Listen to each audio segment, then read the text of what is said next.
पल भर के लिए कोई हमें प्यार कर ले, झूठा ही सही, नफरत करने वालों के सीने में प्यार भर दूं। बॉलीवुड के दिग्गज अभिनेता जो अपने शानदार लुक्स और बेहतरीन डायलॉग डिलीवरी के लिए जाने जाते थे। जिंदगी भी एक नशा है दोस्त, जब चढ़ता है तो पूछो मत क्या आलम रहता है, लेकिन जब उतरता है। जिनका अंदाज सबसे अलग और हटके था और उन्हें अपने जमाने का सबसे हैंडसम हीरो भी कहा जाता था। इसके साथ ही उनका व्हाइट शर्ट के साथ काला कोट पहनने का अंदाज भी काफी पॉपुलर था। उन्हें इस लुक में देखकर लड़कियां इस कदर पागल हो जाती थीं कि कोर्ट ने भी उन्हें काले कोट पहनने पर बैन लगा दिया था। भारतीय सिनेमा में उनके योगदान के लिए उन्हें साल 2001 में पद्म भूषण और साल 2003 में दादा साहब फाल्के पुरस्कार से भी सम्मानित किया गया था। आपकी वाकफियत के लिए ये बता दूं वकील साहब कि हर आदमी जिंदगी में जुआ खेलता है, सिर्फ उसके ढंग अलग अलग होते हैं। मेरा जुर्म ये नहीं है कि मैंने लाखों रुपया कमाया, मेरा जुर्म यह है कि मैंने वो रुपया दान कर दिया। आज वो भले ही हमारे बीच नहीं है, लेकिन उनकी फिल्में और एक्टिंग आज भी लोगों के दिलों में जिंदा है। कुछ खरीदवाने में मदद कीजिएगा। यहाँ औरतों का सामान मिलता है, मर्दों का नहीं। जी इसीलिए पूछ रहा हूँ। एक खास महिला है जिनके लिए खास साड़ी चाहिए और कुछ खास चूड़ियाँ। सब स्वदेशी माल है। कौन सी साड़ी चाहिए? आपकी पसंद में और हमारी उन खास महिला की पसंद में रत्ती भर का भी फर्क नहीं हो सकता। तो कौन है ये दिग्गज अभिनेता जिनसे शादी ना होने की वजह से मशहूर अभिनेत्री सुरैया ने ताउम्र शादी नहीं की? जानेंगे उनकी जिंदगी से जुड़े कई राज। मेरी जिंदगी में कोई रोशनी नहीं, अंधेरा ही अंधेरा है। एक किरण पल भर के लिए फूटी थी, लेकिन वो भी उन अंधेरों में गायब हो गई। तो बने रहिए हमारे साथ।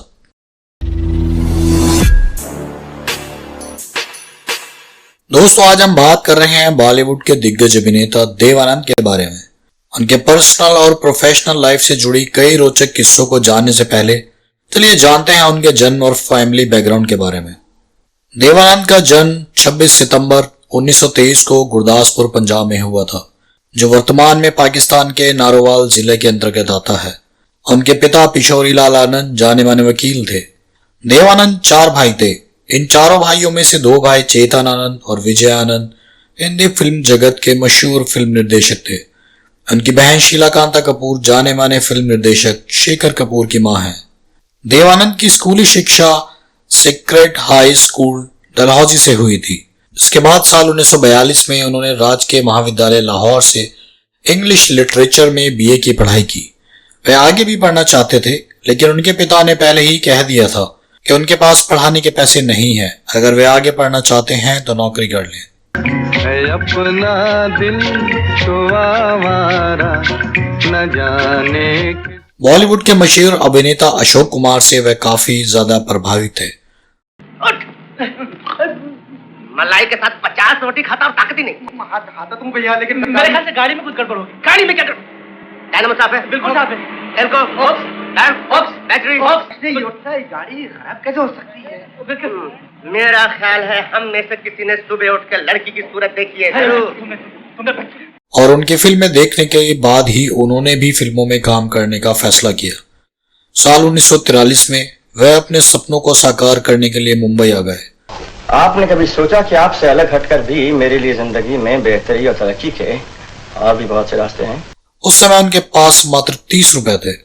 उन्होंने रेलवे स्टेशन के पास ही एक सस्ते से होटल में किराए का एक कमरा लिया, जिसमें उन्होंने 3 लोगों के साथ रूम शेयर किया, जो उनकी ही तरह फिल्म इंडस्ट्री में अपनी पहचान बनाने के लिए स्ट्रगल कर रहे थे। संघर्ष के दिनों में उन्होंने मिलिट्री सेंसर ऑफिस में लिपिक की नौकरी की। इसके बाद उन्होंने एक अकाउंटिंग फर्म में बतौर क्लर्क भी काम किया। साल 1946 में उन्हें एक फिल्म हम एक हैं में काम करने का मौका मिला। हालांकि यह फिल्म बॉक्स ऑफिस पर कुछ खास कमाल नहीं कर पाई। माफ कीजिए, मेरे हाथ से आपके सर पर चोट लग गई। ये भी कोई चोट है? आप उस गरीब किसान का ख्याल कीजिए जो बेचारा कितने प्रेम से फूलों का हार लेकर आया था। इसके बाद उन्हें मोहन, आगे बढ़ो और विद्या जैसी कई फिल्मों में काम करने का मौका मिला। किनारे किनारे चले जाएंगे, जीवन की नैया को खेते जरा धीरे धीरे गाना, ओ धीरे धीरे गाना। लेकिन बॉलीवुड में उन्हें असली पहचान साल 1948 में फिल्म जिद्दी से मिली। इस फिल्म में उनके साथ कामनी कौशल मुख्य भूमिका में नजर आई और उनकी ये पहली फिल्म बॉक्स ऑफिस पर सुपरहिट साबित हुई। कौन आया रे करके ये 16 सिंगार, ओ कौन आया। इस फिल्म की सफलता ने देव आनंद को रातों रात स्टार बना दिया। छोड़ दो चल जमाना क्या कहेगा। इसके बाद उन्होंने पीछे मुड़कर कभी नहीं देखा और बॉलीवुड को एक से एक बढ़कर हिट फिल्में दी। साल 1949 में उन्होंने अपने बड़े भाई चेतन आनंद के साथ मिलकर खुद की एक फिल्म कंपनी नवकेतन फिल्म्स की शुरुआत की। वादा तो निभाया, वादा तो निभाया। साल 1951 में उन्होंने कल्पना कार्तिक के साथ फिल्मबाजी में काम किया जो बॉक्स ऑफिस पर सफल रही। आज की रात पिया दिल ना तोड़ो, मन की बात पिया मान। इसके बाद उन्होंने कल्पना कार्तिक के साथ आंधिया और टैक्सी ड्राइवर जैसी कई सफल फिल्मों में काम किया। जीने दो जिया, चढ़ती जवानी के दिन है। साल 1959 में उन्हें फिल्म काला पानी के लिए सर्वश्रेष्ठ अभिनेता के तौर पर फिल्म फेयर पुरस्कार से सम्मानित किया गया। साल 1969 में फिल्म गाइड के लिए उन्हें दूसरी बार सर्वश्रेष्ठ अभिनेता के तौर पर फिल्म पुरस्कार से सम्मानित किया गया। गाता रहे मेरा दिल, तू ही मेरी। देवानंद के ब्लैक कोट पहनने पर कोर्ट ने क्यों लगा दिया था बैन, चलिए आगे जानते हैं। बॉलीवुड के सदाबहार अभिनेता देवानंद अपने जमाने के फैशन आइकन माने जाते थे। वह इतने हैंडसम थे कि लड़कियां उन पर अपनी जान लुटाती थी। साल 1958 में फिल्म काला पानी में व्हाइट शर्ट के साथ काला कोट पहनने का उनका स्टाइल काफी पॉपुलर हुआ था और लोग उनके स्टाइल को खूब कॉपी करते थे। उनका स्टाइल इतना पॉपुलर हुआ कि कोर्ट ने उन्हें पब्लिक प्लेस में काला कोट पहनने पर पाबंदी लगा दी थी। तो चलिए जानते हैं कि कोर्ट ने देवानंद को काला कोट पहनने पर क्यों पाबंदी लगाई थी।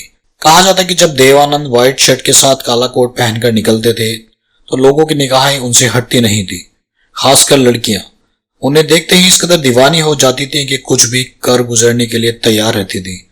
इतना ही नहीं, देव आनंद को काले कोट में देखने के लिए लड़कियां छत से भी कूद पड़ती थी। किसी अभिनेता के लिए ऐसी दीवानगी शायद ही आपने कभी देखी हो। लड़कियों की दीवानगी को देखते हुए कोर्ट को इस मामले में दखल देना पड़ा और उन्होंने देवानंद को पब्लिक प्लेस में काला कोट पहनने पर बैन लगा दिया। सिनेमा का इतिहास में ऐसा पहली बार हुआ कि किसी एक्टर के पहनावे पर कोर्ट को एक्शन लेना पड़ा। आसमां के नीचे हम आज अपने पीछे प्यार। दोस्तों चलिए आगे बात करते हैं देवानंद की पर्सनल लाइफ के बारे में। देवानंद और सुरैया की लव स्टोरी। देवानंद और सुरैया की प्रेम कहानी बॉलीवुड के अमर प्रेम कहानियों में से एक है। सुरैया अपने जमाने की एक मशहूर अभिनेत्री होने के साथ साथ एक मशहूर गायिका भी थी। वह देवानंद से इस कदर प्यार करती थी कि जब उनकी शादी देवानंद से नहीं हुई तो उन्होंने ताउम्र शादी नहीं करने का फैसला किया। तो चलिए जानते हैं कि देवानंद और सुरैया की मुलाकात कैसे हुई और किस तरह उनकी नजदीकियां बढ़ी और आखिर दोनों की लव स्टोरी क्यों अधूरी रह गई। देवानंद और सुरैया की पहली मुलाकात साल 1948 में फिल्म विद्या के सेट पर हुई थी और इसी फिल्म की शूटिंग के दौरान दोनों एक दूसरे के दिल दे बैठे थे। दिल ले गया जी कोई, दिल ले गया, दिल ले गया। ये वो समय था जब देवानंद का करियर शुरू हो रहा था और सुरैया अपने करियर के पीक पर थी। इस फिल्म के गाने किनारे किनारे चले जाएंगे की शूटिंग के दौरान दोनों नाव पर सवार थे और एक्सीडेंटली नाव डूब गई। देवानंद एक फिल्मी हीरो की तरह सुरैया को डूबने से बचाते हैं और इसी घटना के बाद सुरैया ने देवानंद से शादी करने का फैसला कर लिया था। देवानंद ने भी उन्हें फिल्म के सेट पर 3000 की अंगूठी देकर प्रपोज किया था। मैं तेरे लिए हूँ तेरी कसम ओ सनम। देवानंद और सुरैया के अफेयर के चर्चे जब फिल्म इंडस्ट्री में होने लगे तो यह बात सुरैया के परिवार तक भी पहुंची। सुरैया की नानी को उनका रिश्ता पसंद नहीं था क्योंकि दोनों अलग अलग धर्म से आते थे। सुरैया के घर में उनकी नानी की चलती थी। जब उन्हें उन दोनों के अफेयर की भनक लगी तो उन्होंने देवानंद को घर आने पर रोक लगा दी। इतना ही नहीं, सुरैया पर भी पाबंदियां लगाना शुरू कर दिया। हालांकि सुरैया की मां को देवानंद बहुत पसंद थे। बाद में देवानंद ने कल्पना कार्तिक से शादी कर ली, लेकिन सुरैया ने कभी शादी नहीं करी। तमन्नाएं हमारी यूं तड़प के छोड़ जाएगा, सावन बीत जाएगा। वह देवानंद की यादों में हमेशा खोई रही। साल 2004 में जब सुरैया इस दुनिया को छोड़कर चली गई तो हर किसी को उम्मीद थी कि देवानंद शायद आखिरी बार उनको देखने जरूर आएंगे, लेकिन ऐसा नहीं हुआ। इस तरह उनकी लव स्टोरी दी एंड हो गई। चलिए जानते हैं देवानंद और कल्पना कार्तिक की लव स्टोरी के बारे में। ओ देखो मने नहीं रूठी हसीना, न जाने क्या बात है। मशहूर कलाकार देवानंद का दिल बॉलीवुड अभिनेत्री कल्पना कार्तिक के लिए धड़कता था। देवानंद और कल्पना कार्तिक की शादी का किस्सा भी काफी चर्चित रहा है कि कैसे दोनों ने लंच ब्रेक में ही शादी कर ली थी। फिल्म अभिनेत्री सुरैया से रिश्ता टूटने के बाद देवानंद की जिंदगी में कल्पना कार्तिक की एंट्री हुई। कई फिल्मों में साथ काम करने के बाद देवानंद का दिल कल्पना कार्तिक के लिए धड़कने लगा था। कल्पना कार्तिक की गिनती उस समय बॉलीवुड की टॉप अभिनेत्रियों में की जाती थी। ये कौन आया कि मेरे दिल की दुनिया में बहार आया। देवानंद और कल्पना कार्तिक की पहली मुलाकात साल 1951 में फिल्म बाजी के सेट पर हुई थी। चेतन आनंद द्वारा निर्मित यह फिल्म कल्पना कार्तिक की पहली फिल्म थी। अपने फिल्मी करियर के दौरान कल्पना ने केवल 5 फिल्मों में ही काम किया और हैरानी की बात यह रही कि इन 5 फिल्मों में देवानंद ही उनके हीरो रहे। पहला बादल में क्या किसी का आंचल, जो रियल लाइफ में भी उनके हीरो थे। फिल्म बाजी के बाद 1952 में फिल्म आंधिया, साल 1954 में फिल्म हाउस नंबर 44 में दोनों ने साथ काम किया।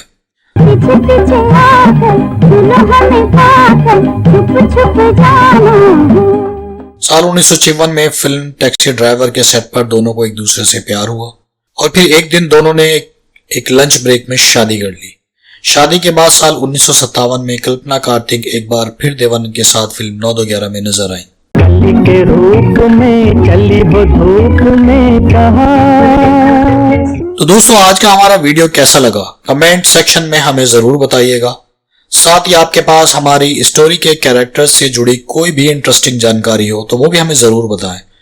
हमारे चैनल से जुड़े रहने के लिए और इसी तरह की इंटरेस्टिंग स्टोरी के लिए हमारे चैनल को सब्सक्राइब करें और बेल आइकन को प्रेस करें ताकि हमारी आने वाली न्यू वीडियो का नोटिफिकेशन आपको टाइमली मिलता रहे।